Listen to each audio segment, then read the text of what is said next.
চব্বিশের যে গণঅভ্যুত্থান, সেই গণঅভ্যুত্থান শুরু হয়েছিল ছোট্ট একটা দাবি নিয়ে, যেখানে বলা হয়েছিল এমনিতে আমাদের চাকরি নাই, আমাদের লক্ষ লক্ষ কোটি কোটি বেকার, সেই দেশে কোটা আরোপ করে 54 ভাগ 60 ভাগ কোথাও কোথাও 70-80 ভাগ পর্যন্ত কোটা আরোপ করে সত্যিকার মেধাবীদেরকে চাকরি না দিয়ে কোটা প্রথার মাধ্যমে মানুষের জীবন জীবিকাকে অসহনীয় পর্যায়ে নিয়ে যাওয়া হয়েছিল।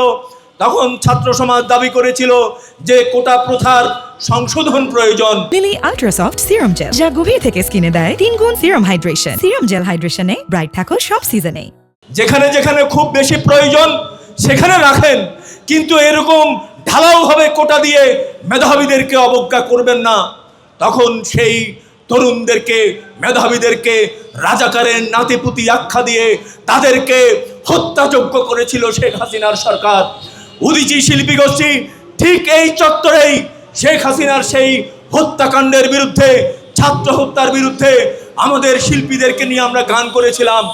এই পুরানা পল্টন মোড়, এই প্রেস ক্লাব চত্বর, ওই ধানমন্ডি, ওই সংসদ ভবনের সামনে উদীচীর শিল্পীরা সেই হত্যাকাণ্ডের বিরুদ্ধে প্রতিবাদী গানে সামিল হয়েছিল। আমার মনে আছে 2024 সালের 19শে জুলাইয়ের পরে যখন সারা বাংলাদেশে আন্দোলনকে স্তব্ধ করে দেওয়ার জন্য কারফিউ জারি করা হলো, সেই কারফিউ ভঙ্গ করে উদীচী শিল্পী গোষ্ঠী সহ 31টি সামাজিক সাংস্কৃতিক সংগঠন আমরা এই প্রেস ক্লাব চত্বর থেকে গানের মিছিল বের করেছিলাম। পুলিশ, বিজেপি, র্যাব, সেনাবাহিনী সেদিন বন্দুকের নল তাক করেছিল আমাদের দিকে, কিন্তু সেই বন্দুককে ভয় করিনি আমরা।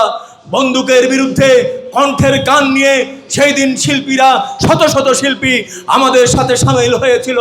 সংগ্রামী বন্ধুগণ, মনে পড়ে 2রা আগস্টের কথা, যেই দিন এই প্রেস ক্লাব চত্বর থেকে অবরুদ্ধ ঢাকা বিশ্ববিদ্যালয় এবং কেন্দ্রীয় শহীদ মিনারে আমরাই ডাক দিয়েছিলাম দ্রোহযাত্রা কর্মসূচির, যেখানে প্রায় 15,000 মানুষ সেদিন অংশগ্রহণ করে শেখ হাসিনার বিরুদ্ধে এক দফার দাবি উচ্চারণ করেছিল।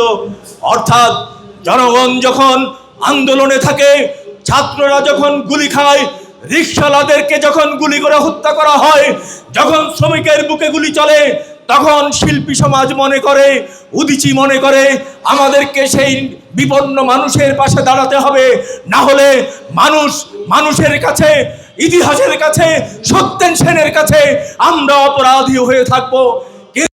তখন আমরা দেখেছি কোন শিল্পী, কোন সাংস্কৃতিক সংগঠন সেই জনতার আন্দোলনের সাথে বেইমানি করে, সত্যেন সেনের আদর্শের প্রতি বেইমানি করে, আমাদের শত বছরের শিল্পী বুদ্ধিজীবীদের সাথে বেইমানি করে তারা সেই দিন শেখ হাসিনার পদতলে আমাদের গণতন্ত্রের চেতনা, আমাদের মুক্তিযুদ্ধ, আমাদের শহীদদের চেতনাকে বিসর্জন দিতে চেয়েছিল।